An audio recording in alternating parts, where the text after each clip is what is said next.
Number 1, Julio Gonzalez. In the grim and blood-soaked chronicles of modern criminal history, where the darkest impulses of humanity are catalogued, there are names that make us shudder due to the sheer brutality of their methods, but there are others that leave us paralyzed with horror due to the absolute, nauseating absurdity of their motivation. Standing alone at the very zenith of this dark hierarchy, a monument to petty grievance turned into apocalyptic destruction, is Julio Gonzalez.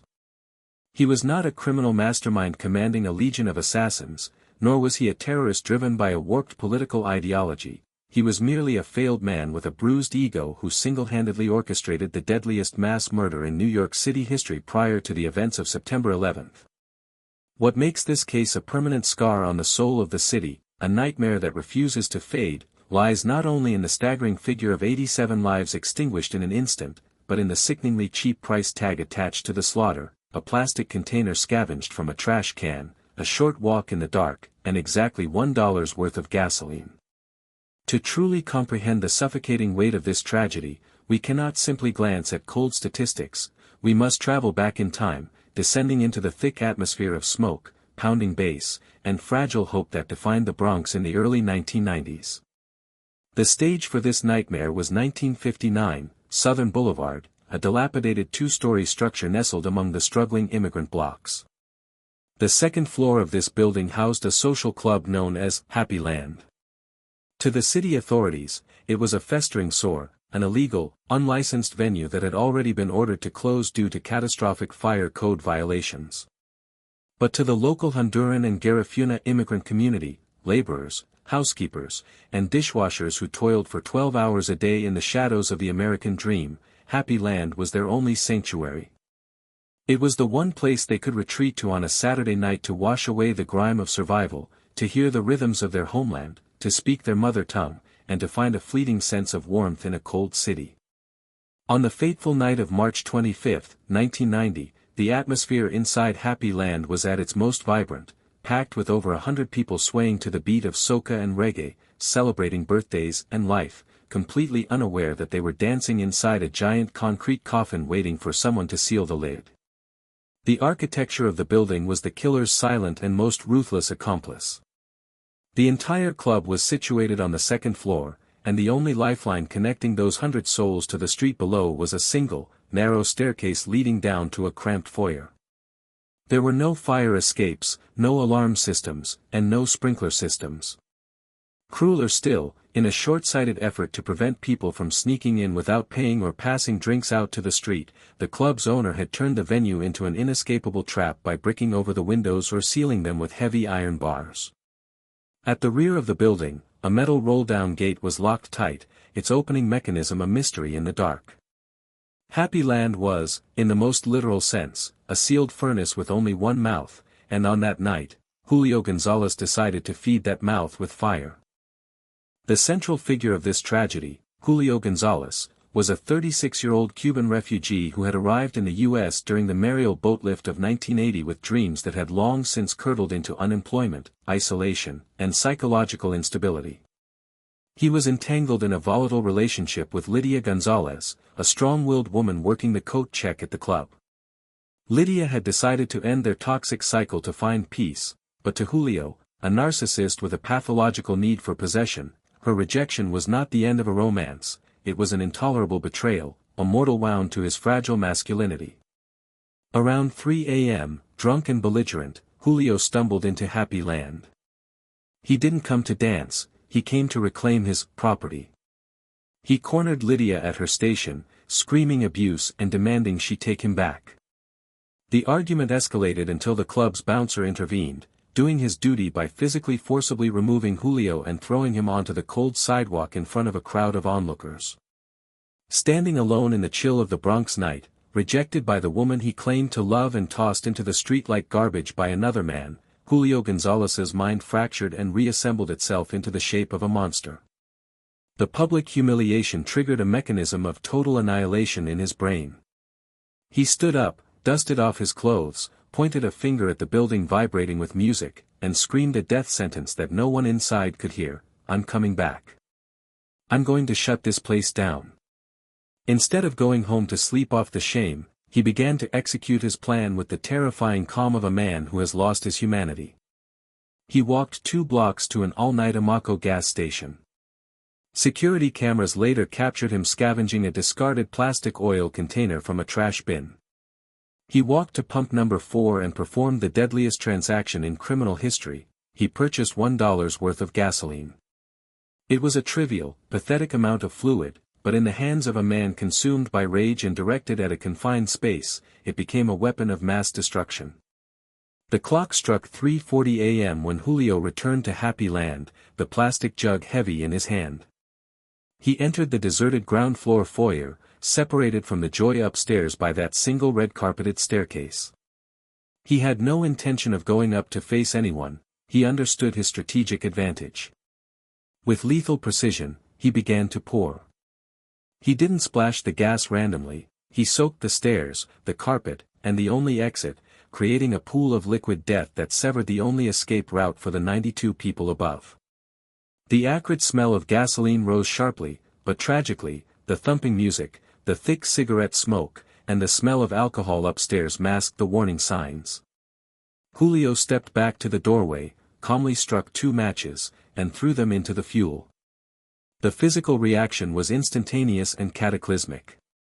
The gasoline ignited, generating a massive thermal wave in a split second.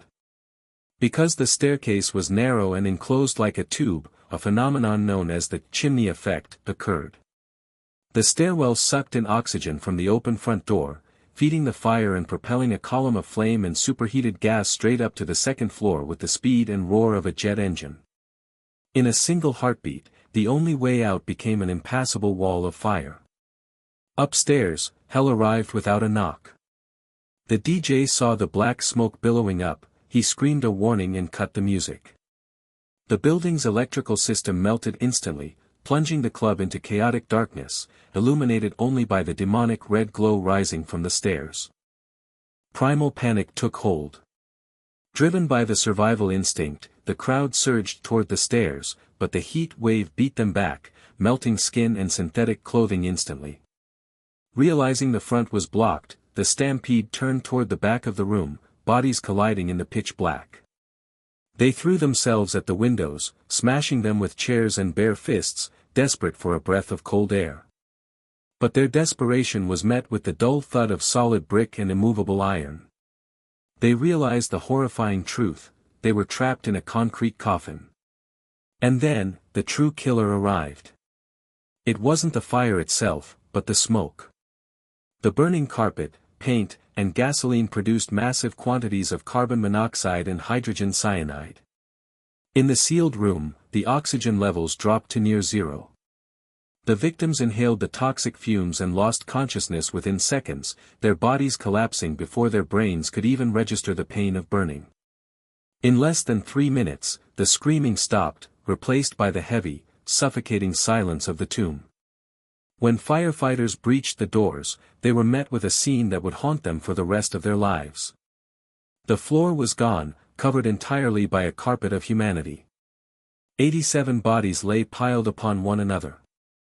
The most terrifying aspect was that most were intact, unburned, looking like discarded dolls frozen in an eternal sleep. There were groups who died standing up, crushed together so tightly they could not fall. There were couples who died in each other's arms, protecting one another until the very end. Many bodies were found huddled against the bricked-up windows, their fingernails broken and bloody from clawing at the masonry in vain. Many still held their drinks, a testament to how swiftly death had come. In a cruel twist of fate, Lydia Gonzalez, the primary target of his rage, was one of only 5 people to survive, having slipped out a small side door, left to stand shivering on the street as the fire consumed her entire world. Meanwhile, Julio Gonzalez walked home. He stripped off his gasoline-soaked clothes, washed the scent of mass murder from his skin, and climbed into bed for a restful sleep. When detectives kicked down his door the next morning, they found him resting, his face void of remorse or panic. In the interrogation room, Julio confessed with a detachment that chilled seasoned investigators to the bone. He described the purchase of the gas and the lighting of the match as if he were recounting a grocery trip, offering a defense that highlighted his sociopathic narcissism. I just wanted to burn the door so she would lose her job. The devil got into me. I didn't mean to kill anyone. That blatant lie could not cover the reality that he had deliberately blocked the only exit for nearly 100 people. Julio Gonzalez was sentenced to 4,350 years in prison, 87 consecutive life sentences, and died alone in his cell in 2016. He passed away a forgotten old man, but his legacy remains burned into the history of New York, an eternal reminder that the most dangerous threat is not always a bomb or a gun, but a man with a shattered ego standing at your door with a match, a single dollar, and enough hate to burn down the world. Number 2, Bruce Pardo. If the horror of Julio Gonzalez was defined by the chaotic, impulsive rage of a man with nothing to lose, the horror of Bruce Pardo is defined by the chilling, mathematical precision of a man who had everything, and decided to burn it all down rather than let anyone else enjoy it. We leave the gritty, neon-lit streets of the Bronx and travel 3,000 miles to the manicured lawns and affluent silence of Covina, California. Here, amidst the rolling hills and million-dollar homes, we encounter a crime that fundamentally shattered the American psyche because it desecrated the one night of the year reserved for peace and goodwill. Bruce Pardo stands at number 2 not just because he killed 9 people, but because he did so on Christmas Eve, knocking on the door of a family gathering dressed as Santa Claus, carrying a flamethrower wrapped like a present, and proving once and for all that the devil does not always arrive with horns. Sometimes, he arrives in a red velvet suit with a smile on his face. To understand the magnitude of this betrayal, one must first understand the facade of Bruce Jeffrey Pardo. To the outside world, he was the picture of suburban success. A 45-year-old aerospace engineer with a high IQ, he was a man who worked at the Jet Propulsion Laboratory, a man who served as an usher at his local Catholic church, and a neighbor described as gregarious and friendly.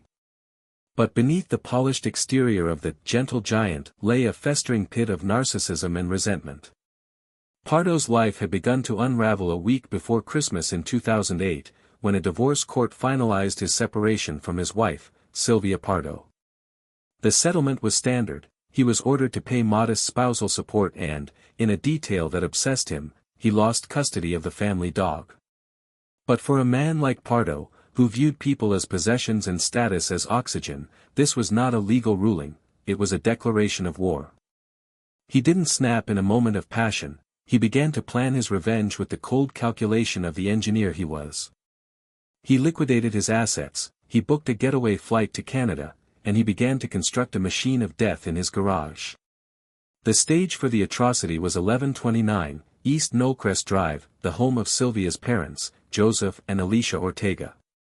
On the night of December 24, 2008, the house was a beacon of warmth and light.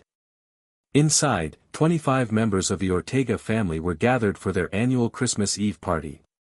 The air was filled with the smell of tamales and turkey, the sound of poker games, and the laughter of children waiting for midnight. It was the very definition of a sanctuary. At approximately 11:30 p.m., a knock echoed at the front door. The house fell into an excited hush.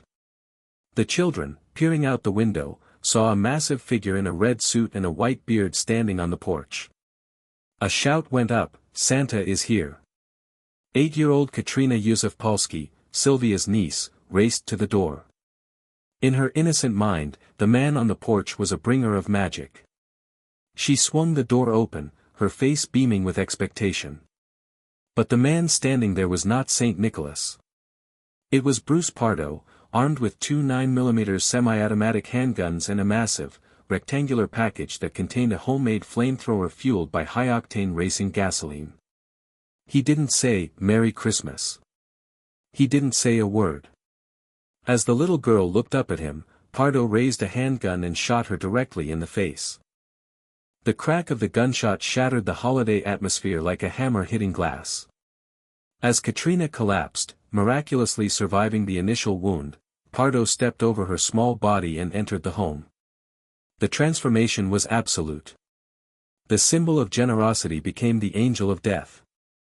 He opened fire on the party guests with methodical, rhythmic precision. He wasn't shooting randomly, he was hunting. He moved through the living room, executing his former in-laws, Joseph and Alicia, and then turning his weapons on Sylvia and her siblings. The house erupted into pandemonium. Guests dove under dining tables, scrambled into bedrooms, and smashed through second-story windows, leaping onto the concrete below to escape the evil Santa. But bullets were only the first phase of Pardo's scorched earth protocol. After the shooting stopped and the screams of the dying filled the air, he turned his attention to the large package he had dragged inside. It was a custom-built incendiary device. He unwrapped the gift to reveal the tanks and the nozzle. He began to spray the interior of the house with gallons of racing fuel, a substance far more volatile and hotter than standard gasoline.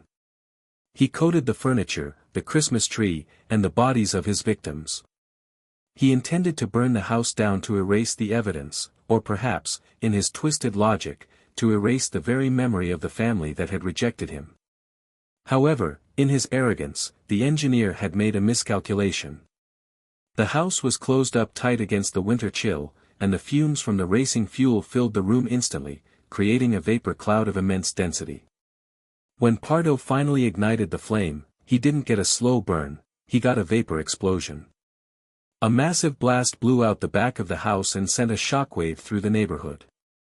The heat was so intense that it instantly melted the synthetic fibers of the Santa Claus suit onto Pardo's skin. The polyester fused with his flesh, turning his costume into a torture device. Severely burned and in agonizing pain, Pardo stumbled out of the inferno. His plan to drive his rental car to the airport and escape to Canada evaporated in the heat of his own incompetence. He managed to drive to his brother's house in Sylmar, 40 miles away.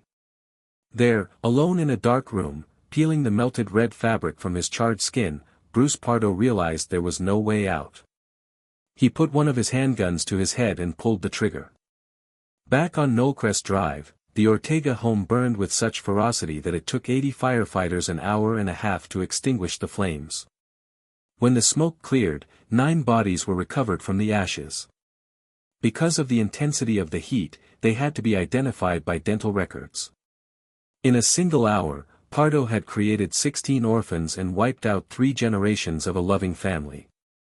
When police later inspected his rental car, they found it rigged with hundreds of rounds of ammunition and a tripwire, designed to blow up any officer who tried to remove the Santa suit from his body, a final, spiteful trap that fortunately failed to trigger. Bruce Pardo stands at number 2 because his crime goes beyond the physical act of murder, it was a psychological violation of the highest order. He took the safest, most joyful night of the year and drenched it in blood. He reminds us that the most dangerous monsters are not the ones hiding in the shadows, but the ones who hide in plain sight, wearing the mask of a friendly neighbor or a loving husband, waiting for the perfect moment to turn a holiday into a holocaust. To this day, in Covina, there are those who cannot look at a Santa suit without feeling a cold shiver of memory, recalling the night when the lights on the Christmas tree were replaced by the fires of hell. Number 3, Ronald Gene Simmons. If Julio Gonzalez represents the rage of the rejected lover, and Bruce Pardo represents the explosive spite of the discarded husband, then Ronald Gene Simmons represents something far darker, the total, suffocating annihilation of the patriarch who realizes he is losing control. We leave the populated coasts and descend into the deep, isolated silence of the Ozark Mountains in Arkansas, to a place ironically named Mockingbird Hill. It was here, in the freezing winter of 1987, that a crime occurred which makes standard acts of violence look merciful by comparison. While Pardo and Gonzalez killed strangers and extended family in public spectacles, Simmons turned his own home into a slaughterhouse, executing 14 members of his own bloodline, children, grandchildren, and his wife, with a level of detachment that suggests he was not killing human beings, but simply pruning weeds from a garden he felt he owned.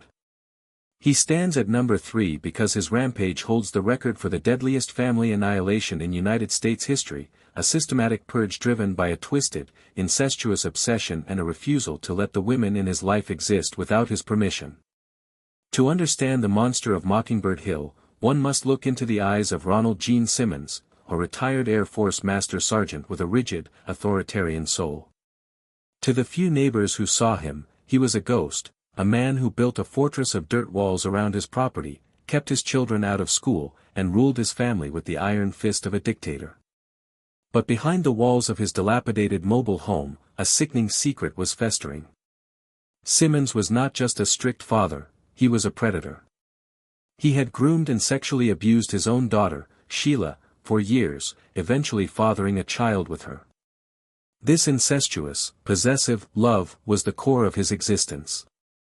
But by 1987, the walls were crumbling. His wife, Becky, exhausted by decades of abuse and poverty, was planning to leave him. Worse still, his daughter Sheila had married another man, escaped his clutches, and was beginning to build a life of her own. For a man like Simmons, who viewed his family as his personal property, this independence was an act of treason punishable by death. The extermination began on December 22, 1987, days before Christmas. It did not start with a shout, but with a whisper. Simmons decided to dismantle his family in chronological order. First, he called his wife, Becky, and their eldest son into the house. With the cold efficiency of a soldier, he shot them both. He did not flee, he did not panic. He simply dragged their bodies into the backyard and dumped them into a cesspit he had dug previously. This was the beginning of a week-long ritual of death.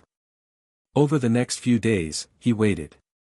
He waited for his children to come home from school. He strangled the youngest ones, holding his hands around their small throats until the life left their eyes, ostensibly to save ammunition.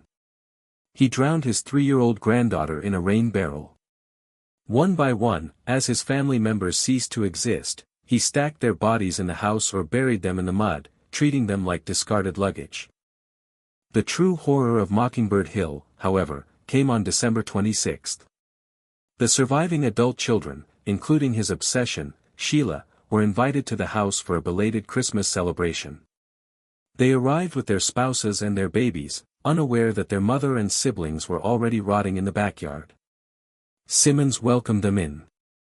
They ate, they drank, and they opened gifts, surrounded by the invisible ghosts of the murdered. Then, systematically, Simmons executed them all. He shot his son-in-law. He shot his daughter. He strangled the grandchildren. When the carnage was finished, 14 people lay dead on the property. And what did Ronald Gene Simmons do next? He didn't run. He sat in the living room, surrounded by the corpses of the people he claimed to love, and watched television. He drank beer. He existed in the silence he had created, the undisputed king of a kingdom of the dead. But the rage of the rejected patriarch was not yet satiated.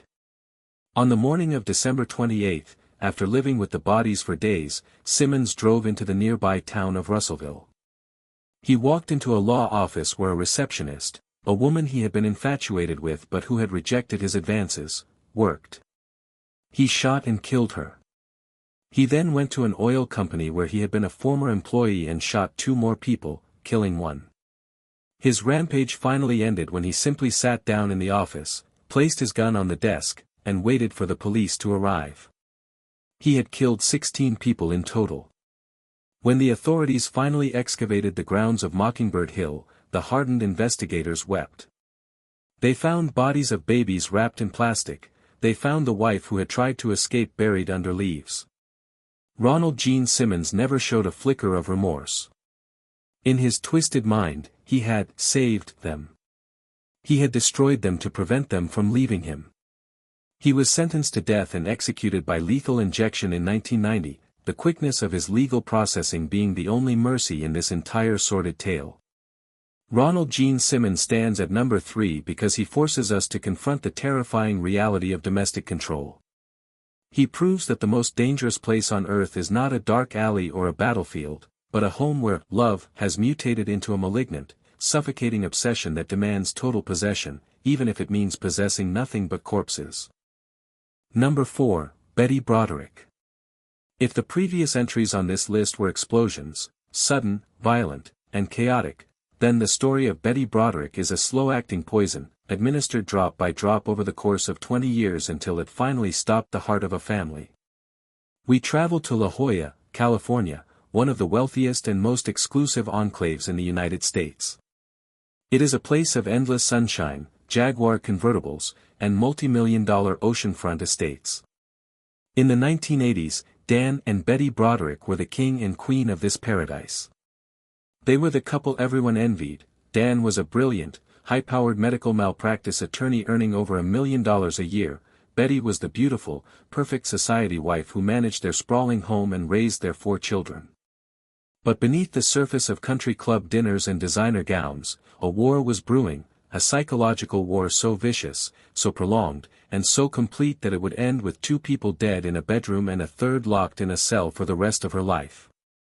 Betty Broderick stands at number 4 because her crime was not just a double murder, it was the climax of the bitterest divorce in American history, a tragedy that forces us to ask, when a woman sacrifices her entire existence to build a man's throne, what happens when he decides to replace her with a younger model? To understand the rage of Elizabeth, Betty Broderick, you cannot look at the murder alone, you must look at the sacrifice that preceded it. The narrative begins in the late 1960s at the University of Notre Dame. Betty was a girl from a good Catholic family, raised to be the ultimate supporting player. When she met Dan Broderick, he was nobody. He was a student with ambition but no money. They married young, and for the next decade, Betty Broderick essentially ceased to exist as an individual. She became the fuel for Dan's rise. While Dan spent years in medical school and then law school, a double doctorate path that took nearly a decade, Betty worked multiple low-paying jobs to support him. She sold Tupperware, she babysat, she taught school. She endured poverty, living in cockroach-infested apartments, wearing old clothes, and raising babies alone while Dan studied in the library. She did it all with a smile, believing in the implicit contract of their marriage. They would struggle together now, so they could reign together later. By the late 70s, the investment had paid off. Dan became a superstar attorney. They moved to La Jolla. They joined the country clubs. The poverty was replaced by ski trips to Aspen and first-class flights to Europe. Betty finally had the life she had earned. She was the perfect corporate wife, the woman who had stood by him when he had nothing. But in 1983, the cracks appeared. Dan, now in his late 30s and at the peak of his power, hired a new legal assistant. Her name was Linda Kolkina. She was 21 years old, young, bright, and strikingly beautiful. In fact, people whispered that she looked like a younger version of Betty. This is where the story shifts from a domestic drama into a psychological horror film known as gaslighting. Betty suspected an affair immediately. She noticed the way Dan looked at Linda. She noticed the long lunches. She noticed that Dan had lost interest in her. When she confronted him, Dan didn't just deny it, he called her crazy. He told her she was imagining things. He told her she was fat, old, and boring. He made her question her own sanity. For years, Betty lived in a state of paranoid limbo, told by her husband that she was mentally unstable for suspecting his fidelity, while watching him slowly drift away. The truth finally came out in 1985. Dan moved out. He admitted the affair with Linda. And then, he unleashed the full force of his legal genius against the mother of his children. The divorce proceedings were not a negotiation, they were a slaughter. Dan Broderick was a lawyer who specialized in medical malpractice. He knew how to manipulate the system, how to delay, and how to dominate. He used his legal connections to freeze Betty out. He obtained court orders to bar her from his house. He manipulated the custody of the children. He used a legal loophole to deduct Epstein credits, charging Betty for her share of his debts, which resulted in the woman who had supported him for decades ending up owing him money. As Dan's power grew, Betty's sanity fractured. She watched from the sidelines as Linda Kolkina stepped into her life. Linda drove the car Betty had helped pay for.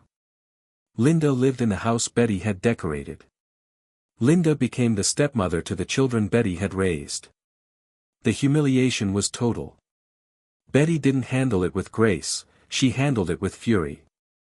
She began to vandalize Dan's property. She threw food through his windows. She left obscene messages on his answering machine, hundreds of them, screaming in a vulgar rage that shocked polite society. In one infamous incident, she drove her Chevrolet Suburban straight into the front door of Dan's new house, wielding the vehicle like a battering ram. Dan responded by having her arrested, committed to a mental hospital for a brief hold, and docking her support payments for every obscene word she used. He controlled her with money, and he controlled her with the law. To Dan, Betty was a nuisance to be managed. To Betty, Dan was a monster who had stolen her youth, her labor, and her identity, and was now mocking her with a younger woman. The breaking point arrived in 1989. The divorce was finalized. Dan and Linda were married. Betty was alone, isolated, and feeling erased. She received legal papers indicating that Dan was maneuvering to get full custody of the children, effectively cutting her out of their lives completely. On the morning of Sunday, November 5, 1989, Betty Broderick woke up in a cold, desolate clarity. She didn't scream. She didn't call the answering machine. She got dressed. She picked up her purse. Inside was a .38 caliber 5-shot revolver she had bought months earlier, for protection. She drove her car to Dan and Linda's mansion in the Marston Hills neighborhood. It was early, before dawn. She had a key to the house, a key she had stolen from her daughter weeks earlier and kept for a moment just like this. She walked up the driveway. She unlocked the front door. The house was silent. Betty walked up the stairs, past the rooms where her children would have slept if they were home. She walked into the master bedroom. There, in the bed, lay Dan and Linda. The man she had loved since she was 18, and the woman who had replaced her. They were asleep. Betty raised the revolver. The distance was close. Bang! The first bullet hit Linda in the chest. It killed her instantly. The young woman who had just started her life died without ever waking up. The gunshot woke Dan. He sat up in bed, confused, seeing the silhouette of his ex-wife standing over him in the darkness. Bang! The second bullet hit Dan in the chest. It collapsed a lung. Betty fired 3 more times, the bullets hitting the nightstand and the wall. She ripped the phone out of the wall so Dan couldn't call for help. As Dan lay dying, his last words were reportedly, "Okay, you shot me. I'm dead." Betty fled the scene. She eventually surrendered to police, appearing dazed and detached. The trials of Betty Broderick became a national obsession. The first trial ended in a hung jury. The public was fiercely divided. To some, she was a cold-blooded murderer who executed a sleeping couple because she couldn't move on. But to others, the Bettyites, she was a sympathetic figure, a victim of emotional abuse and legal bullying who had been pushed past the point of human endurance. They saw her as a warning of what happens when the legal system fails to protect the dignity of the faithful wife. In the second trial, the sympathy evaporated. The prosecution painted her as a narcissist who killed not because she was abused, but because she lost her social status.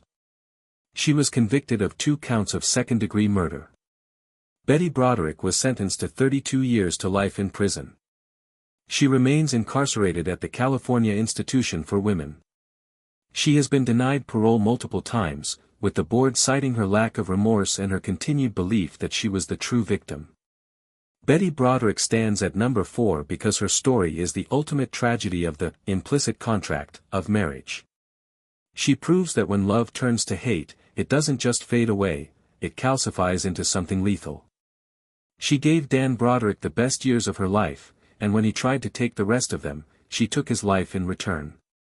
In the end, the War of the Roses left no winners, only 2 corpses in a designer bedroom, and a lonely woman in a concrete cell, forever replaying the past that she could not let go.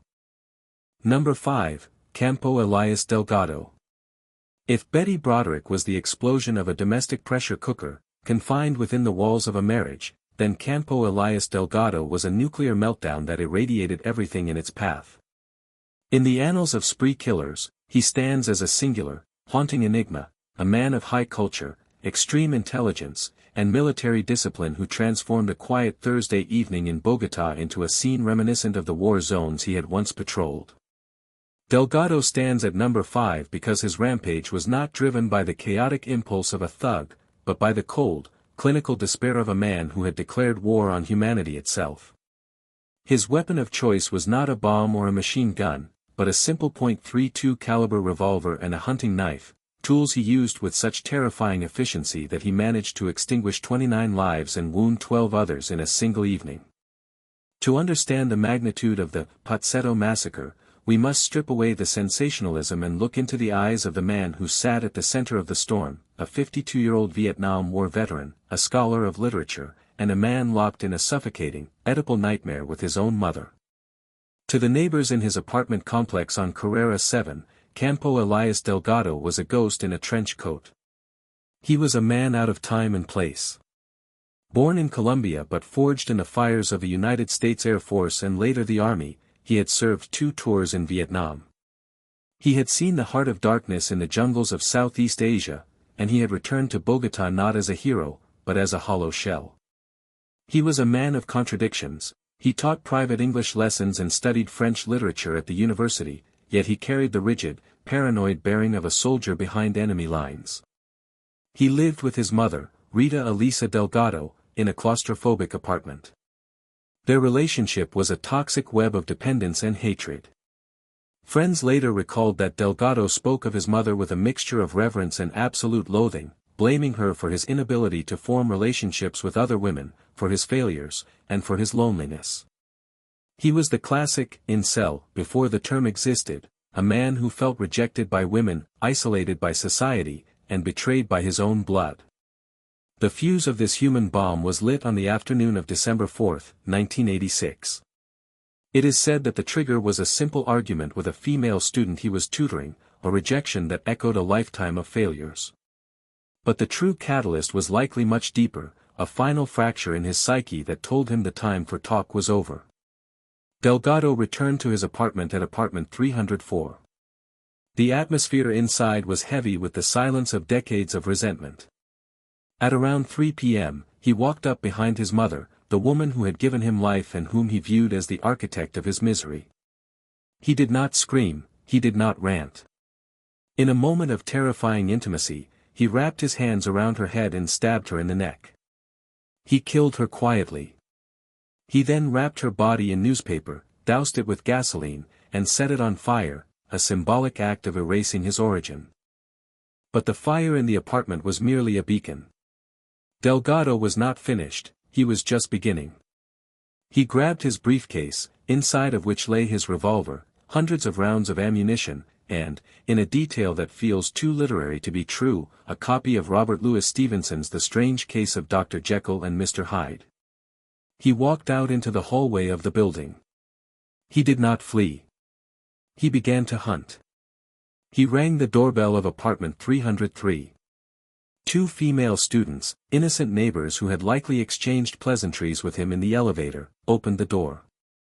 He shot them both dead. He moved to the next apartment. He killed again. He moved with the muscle memory of a soldier clearing a village. He wasn't running, he was working. By the time he exited the apartment complex, 6 people lay dead, including his mother. As the flames from his own unit began to lick the ceiling, Campo Elias Delgado stepped out into the cool Bogotá evening, hailed a passing pedestrian to calmly ask for the time, and then began his walk toward destiny. His destination was Pozzetto, an upscale Italian restaurant in the trendy Chapinero district. It was a place of refinement, where politicians, journalists, and the wealthy elite gathered to drink wine and escape the chaos of 1980s Colombia. Delgado arrived around 7:30 p.m. He did not kick down the door. He did not wave his gun. He walked in like a gentleman. He requested a table. He ordered a lavish meal, spaghetti bolognese, white wine, and vodka.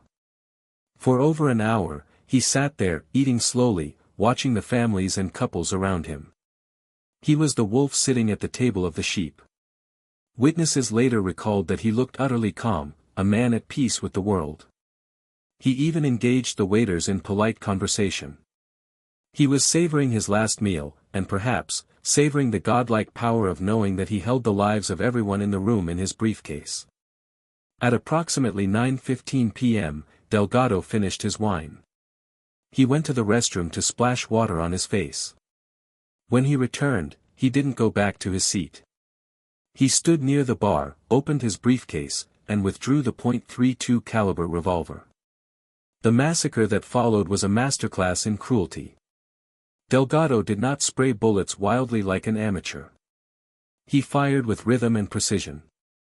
He executed a diner at the table nearest to him with a single shot to the head. As the restaurant erupted into screams and chaos, Delgado moved methodically from table to table. He targeted women first, a final testament to his misogynistic rage, then turned his gun on the men who tried to protect them. He reloaded his weapon multiple times, his hands steady, his face devoid of emotion. He cornered a group of people trying to hide in the kitchen and executed them. The sound of the small-caliber pistol was a rhythmic pop-pop-pop, punctuated by the shattering of wine glasses and the cries of the dying. In the span of 10 minutes, the elegant dining room was transformed into a charnel house. When the police and SWAT teams finally arrived and surrounded the building, Delgado did not negotiate. He engaged them in a firefight. But unlike the chaotic shootouts of gang warfare, this was a standoff with a trained marksman. Ultimately, the story ends in a blur of violence.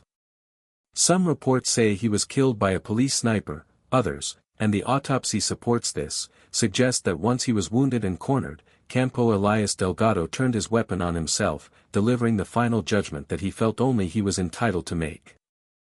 When the smoke cleared, 29 people were dead. The Pozuelo massacre remains one of the darkest chapters in Colombian history, not because of the body count, but because of the character of the killer. Campo Elias Delgado stands at number 5 because he represents the terrifying reality of the quiet neighbor. He was the man who followed the rules, the man who read literature, the man who served his country. He reminds us that the distance between civilization and savagery is measured in millimeters, the squeeze of a trigger, the snap of a synapse. He ate dinner with his victims before he killed them, proving that for some, the greatest act of passion is not love, but the total, indifferent consumption of human life. He died as he lived, a solitary figure in a trench coat, surrounded by the dead, holding a copy of Jekyll and Hyde, leaving the world to wonder which version of him had been real all along. Number 6, Catherine Knight. If Campo Elias Delgado was a soldier waging a cold war on the world, Catherine Knight was a butcher practicing her trade on the man she claimed to love. She stands at number 6 because she redefines the boundaries of possessiveness. She didn't just want to kill her partner, she wanted to dismantle him, to process him, and ultimately, to consume him. This is not a story of a gun fired in anger. This is the story of a woman who worked in an abattoir, stripping meat from bone for a living, and who, on one humid summer night in the year 2000, decided to bring her work home with her. The crime she committed in the quiet mining town of Aberdeen is so grotesque that it seems less like a police report and more like a script from a slasher film, yet every drop of blood was terrifyingly real. To understand the nightmare of John Price, the victim, we must first look at the turbulent, violent history of Catherine Knight. She was a woman whose love language was terror. In the small community of Aberdeen, she was known as a volatile force, a woman with a temper that could snap like a dry twig. Her romantic history was a roadmap of carnage. She had smashed the dentures of one ex-husband because he annoyed her, she had slashed the throat of another ex-boyfriend's 8-week-old puppy right in front of him to show him exactly what she was capable of. She was a woman who reportedly hung her slaughterhouse knives over her bed, the blades glinting in the dark as a warning to anyone sleeping beside her. John Charles Price, known to his friends as Pricey, was a hard-working miner, a father, and a well-liked man in the community. He fell into Knight's orbit in the late 90s. At first, the relationship was passionate, but soon, the familiar cycle of abuse began. Knight was controlling, jealous, and violently unpredictable. Price, a sturdy man, found himself living in fear of the woman he shared his bed with. By February 2000, he had reached his breaking point. He had kicked her out of his house. He went to the magistrate's court and took out an apprehended violence order, AVO, a restraining order, to keep her away. On the final day of his life, he told his co-workers at the mine a joke that was hauntingly prophetic: "If I don't come into work tomorrow, it's because she murdered me." On the night of February 29, 2000, a leap year night, Catherine Knight arrived at Price's house. She wasn't there to pack her bags. She was there to cook. Price arrived home, and an argument ensued. But words quickly gave way to the silence of violence. While Price was either asleep or dozing in the bedroom, Knight attacked.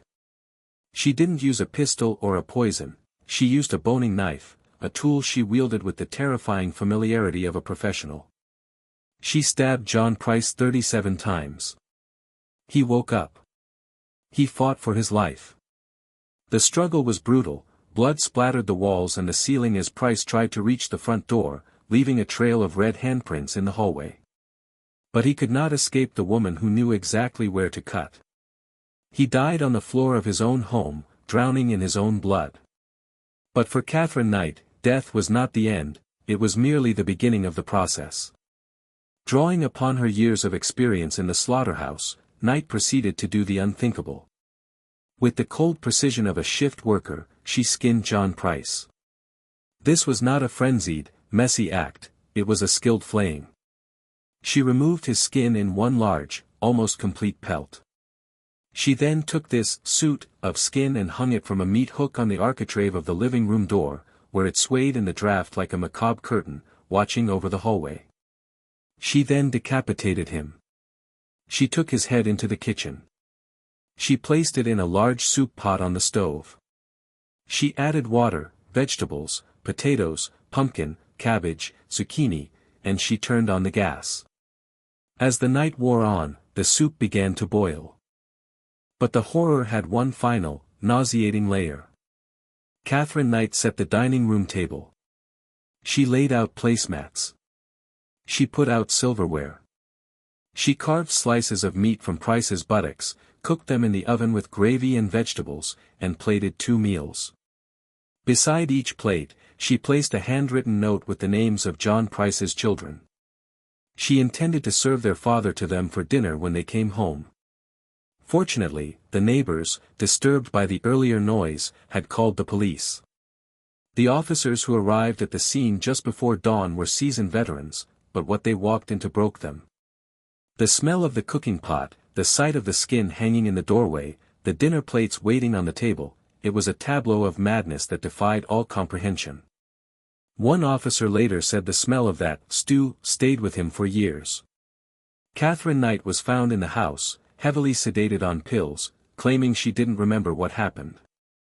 But the evidence of her work was undeniable. She became the first Australian woman to be sentenced to life without parole. Catherine Knight stands at number 6 because she represents the absolute nadir of human relationships. She proves that the line between love and consumption is dangerously thin for the deranged mind. She didn't just want John Price dead, she wanted to absorb him, to turn him into sustenance, ensuring that he could never, ever leave her again. In the quiet town of Aberdeen, the house has since been demolished, the ground left bare, because some stains are too deep to ever be scrubbed clean. Number 7, Jodi Arias. If the previous entries on this list were defined by brute force or explosive rage, the case of Jodi Arias is defined by a terrifying, chameleon-like deception. We touched down in Mesa, Arizona, in the summer of 2008. This is the land of Mormon temples, wide avenues, and stifling desert heat. It was here that 30-year-old Travis Alexander, a motivational speaker, insurance salesman, and devout Mormon, had built a life of success and charisma.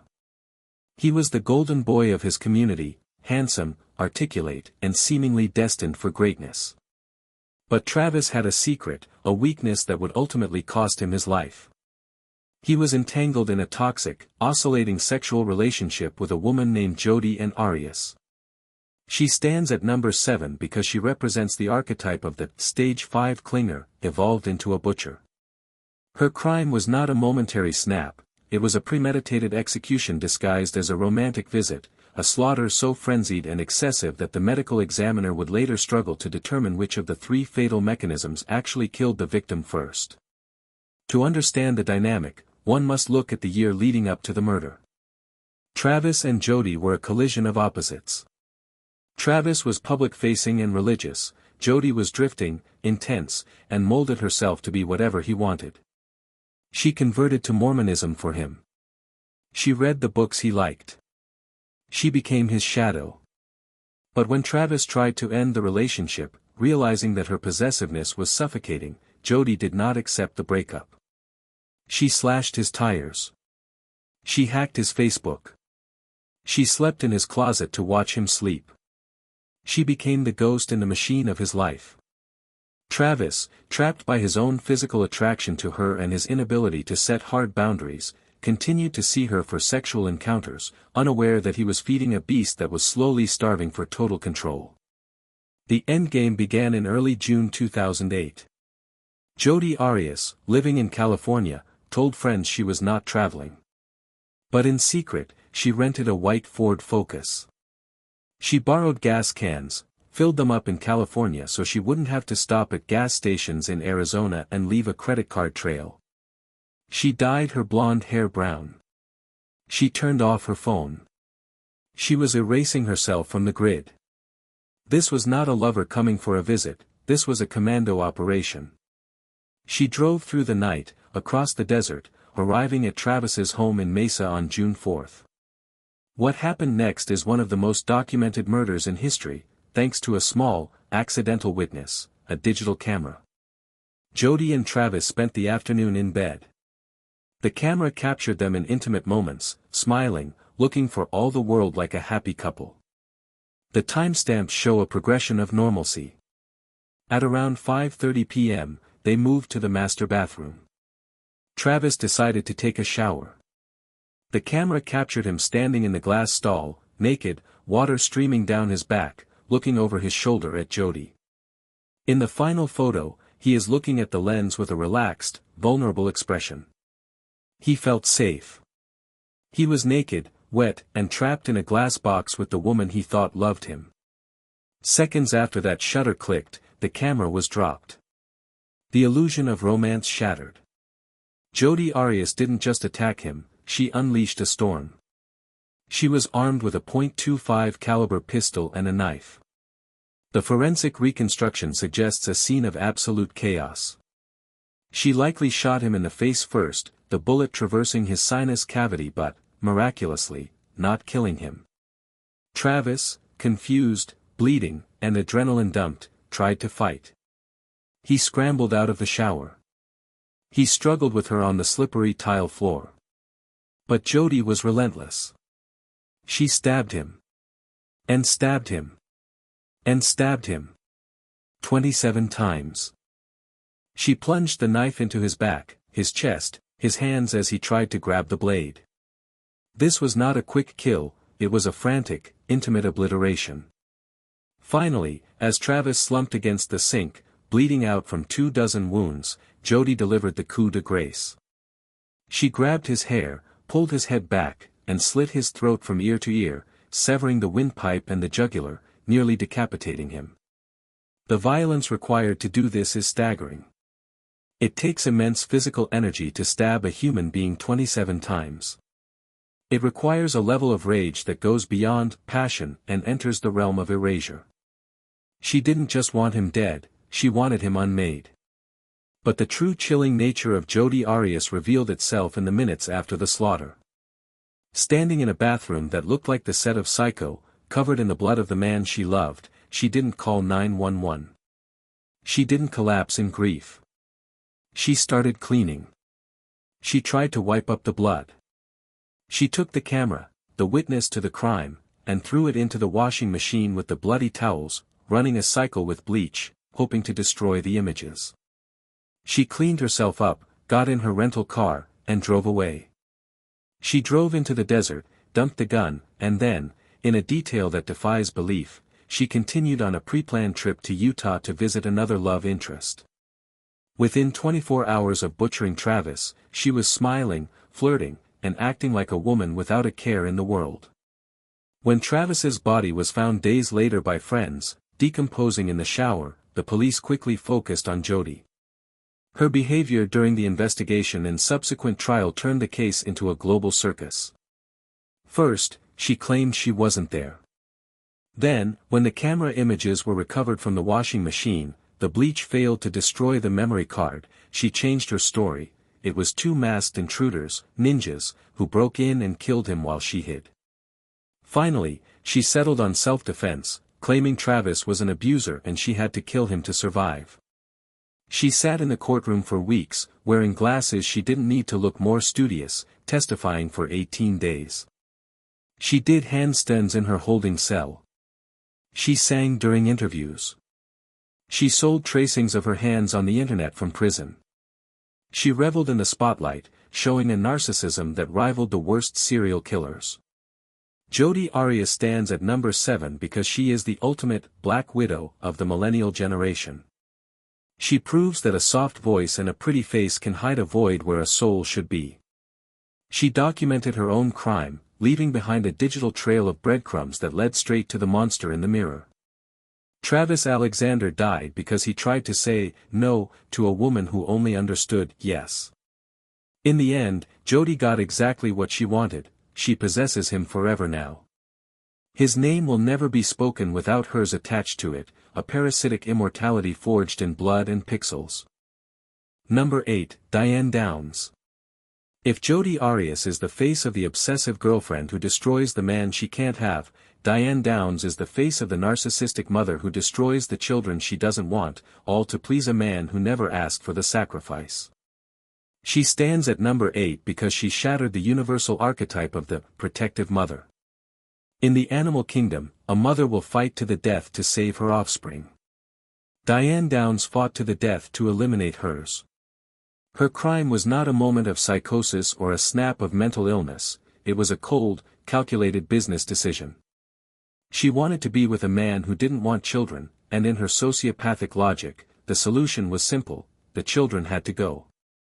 To understand Elizabeth Diane Downs, one must peel back the layers of her carefully constructed persona.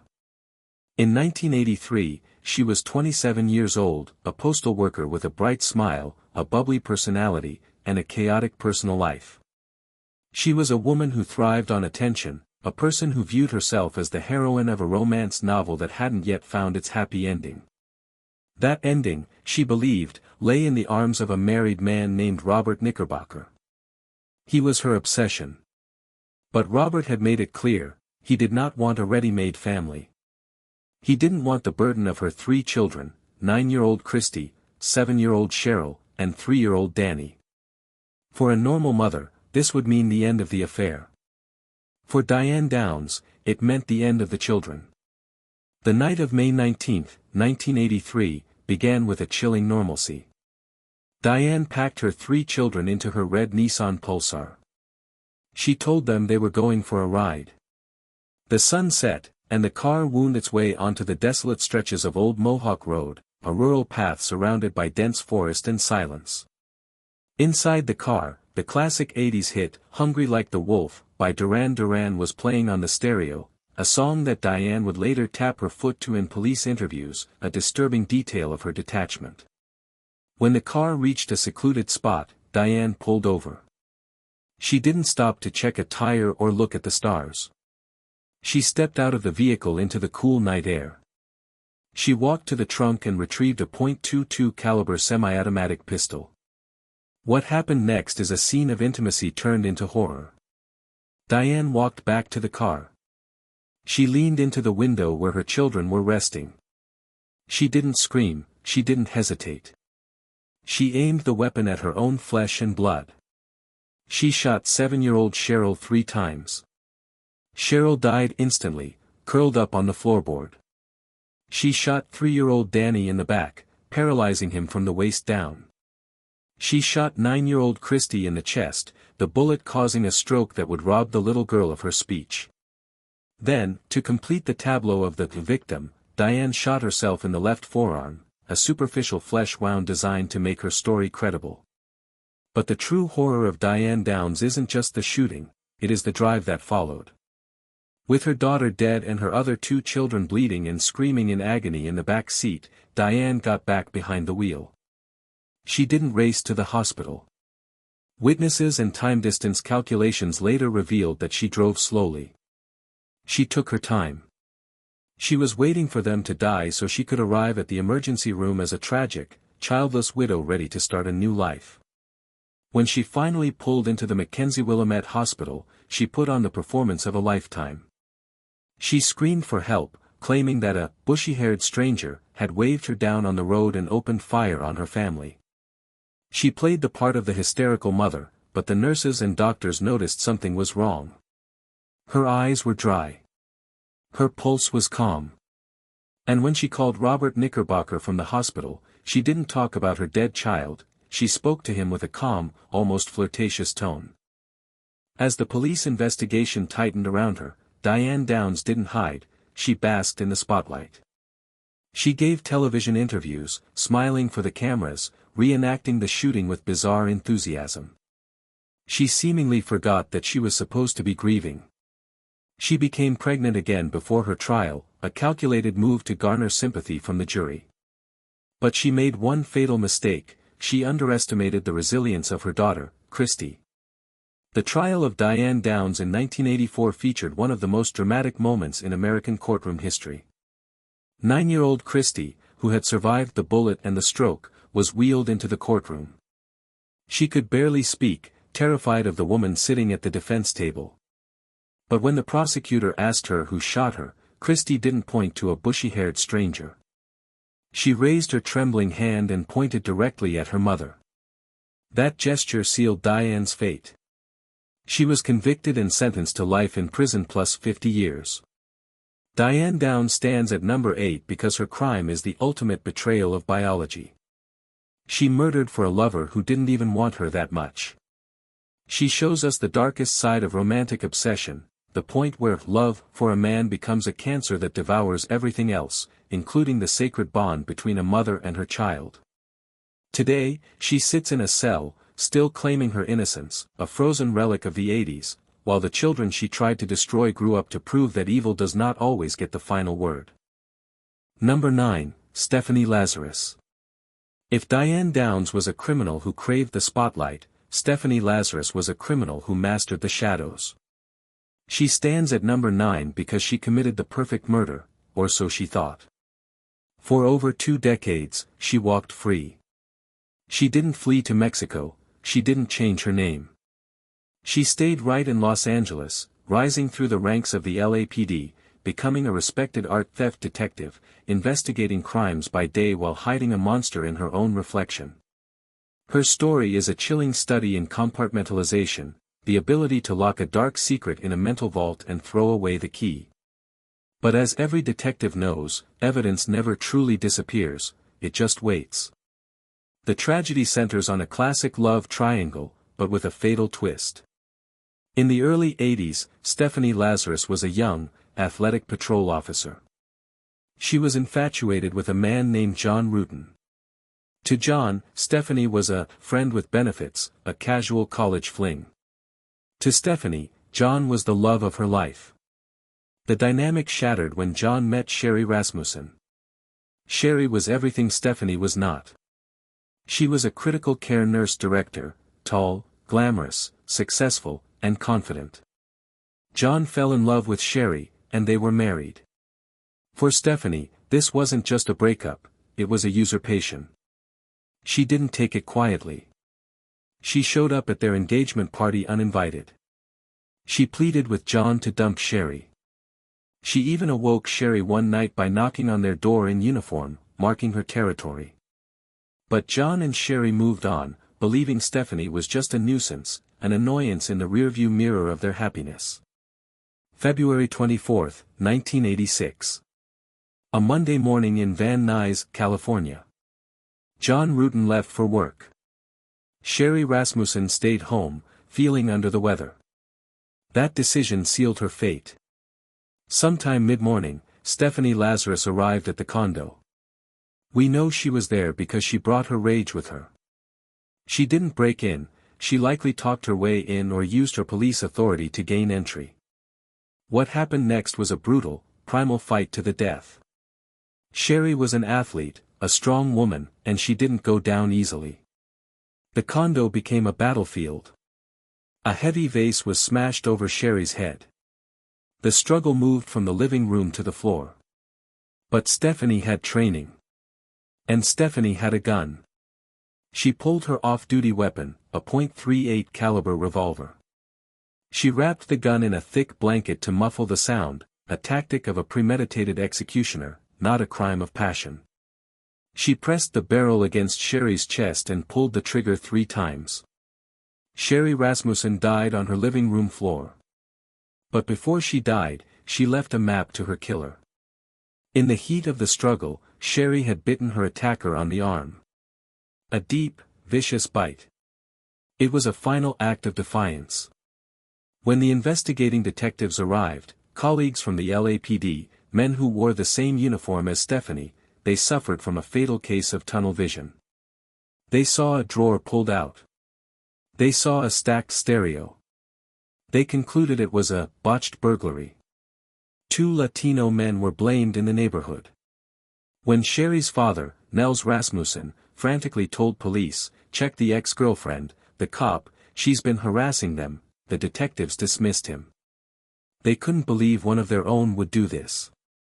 Stephanie wasn't even a suspect, she was a grieving friend. The case went cold.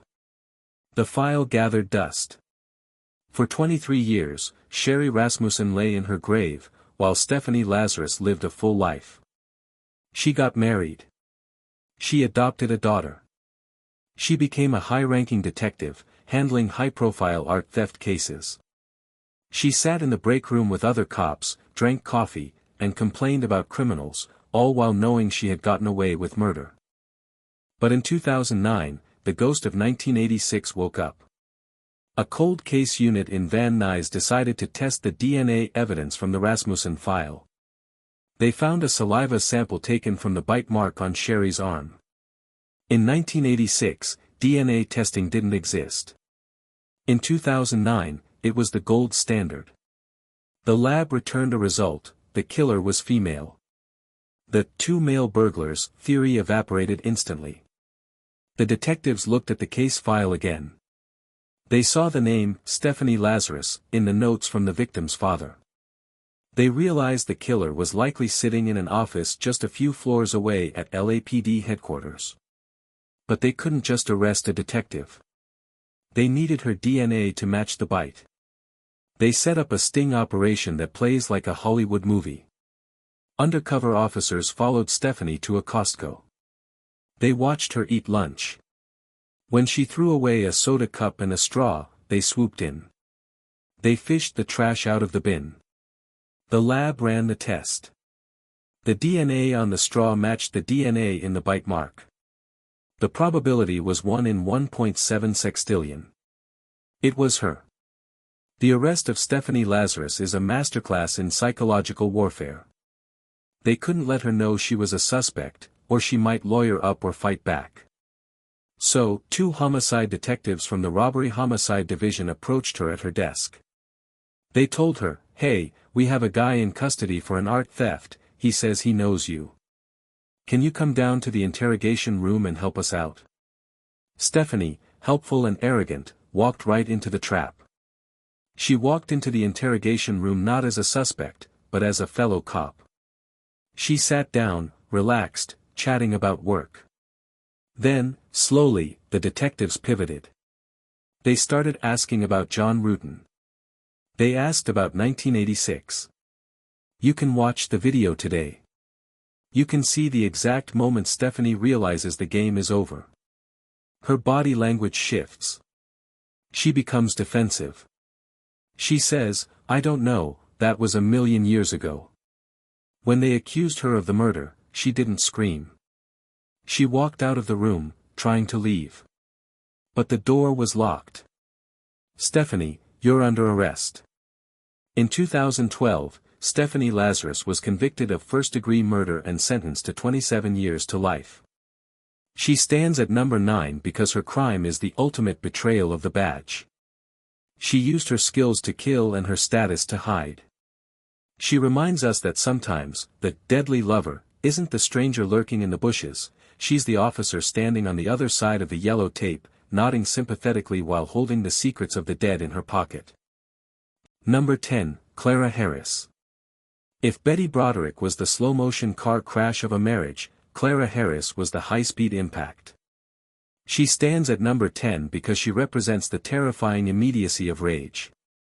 There was no long, drawn-out legal battle, no years of stalking, no cold case file gathering dust. There was just a woman, a cheating husband, a hotel parking lot, and a split-second decision that turned a silver Mercedes-Benz S430 from a status symbol into a weapon of mass destruction.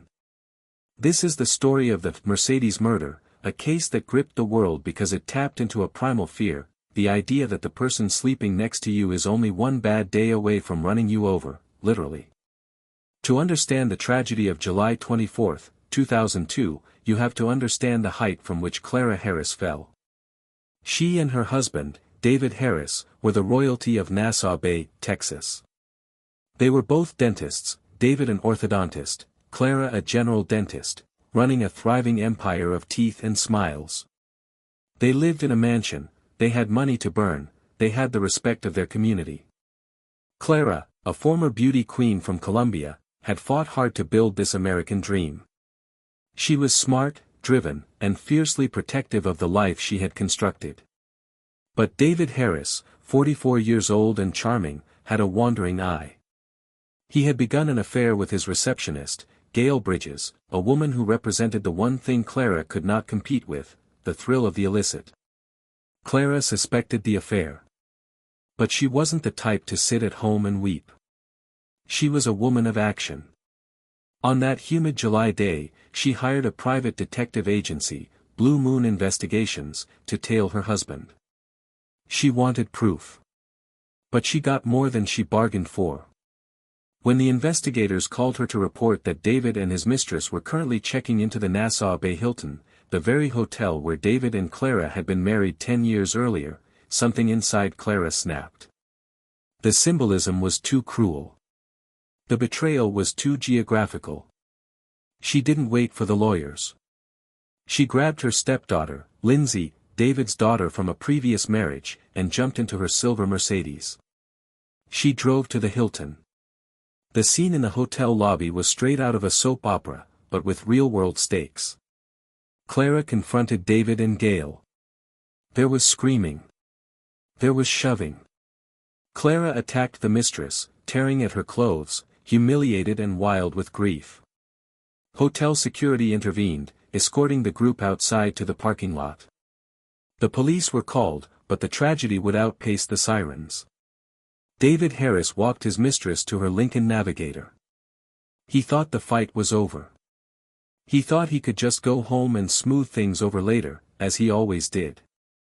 He underestimated the woman watching him from the driver's seat of the S430. Clara Harris was sitting in the car. Lindsay, 16 years old, was in the passenger seat. As David walked across the asphalt, Clara turned the key. The engine purred to life. What happened next was captured on video by the very private investigator Clara had hired. It is a grainy, shaky testament to madness. Clara didn't just drive away. She floored the accelerator. The massive luxury sedan lunged forward. It struck David Harris with sickening force, throwing him into the air. He landed on the pavement, broken and bleeding. At this point, it could have been argued as a crime of passion, a momentary loss of control. But Clara Harris didn't stop. With her stepdaughter screaming in the passenger seat, begging her to stop, screaming, "You killed my dad." Clara Harris did the unthinkable. She put the car in reverse. She backed up. Then she put it in drive. She ran over his body again. And she did it again. And again. Witnesses watched in horror as the silver Mercedes circled the body like a shark, crushing the life out of the famous orthodontist. She circled the Lincoln Navigator 3 times, ensuring that the man who broke her heart would never break another. When she finally stopped the car and stepped out, David was dead. The silence of the parking lot was broken only by the sobs of a teenage girl who had just watched her stepmother execute her father. When the police arrived, Clara Harris was standing over the body. She wasn't running. She wasn't fighting. She looked down at her husband and reportedly said, "I'm so sad." The trial was a sensation. Clara's defense team tried to argue, sudden passion, a legal defense in Texas that can reduce a murder sentence if the defendant acted under the immediate influence of extreme emotion. They painted David as a manipulative gaslighter who drove her to insanity. But the prosecution had the video. They had the image of that Mercedes circling, a calculated act of finishing the job. Clara Harris was convicted of murder and sentenced to 20 years in prison. She served 15 years and was released on parole in 2018. Clara Harris stands at number 10, and closes our list, because she represents the ultimate snap. She is the final warning in our study of deadly lovers. Her story reminds us that civilization is a thin veneer. You can have the degrees, the money, the mansion, and the perfect marriage, but when the heart is broken and the adrenaline floods the brain, we are all just animals in a parking lot. She proves that a vehicle is not just a mode of transport. In the hands of a woman scorned, it is a gavel, slamming down to deliver a final, crushing verdict on a failed romance.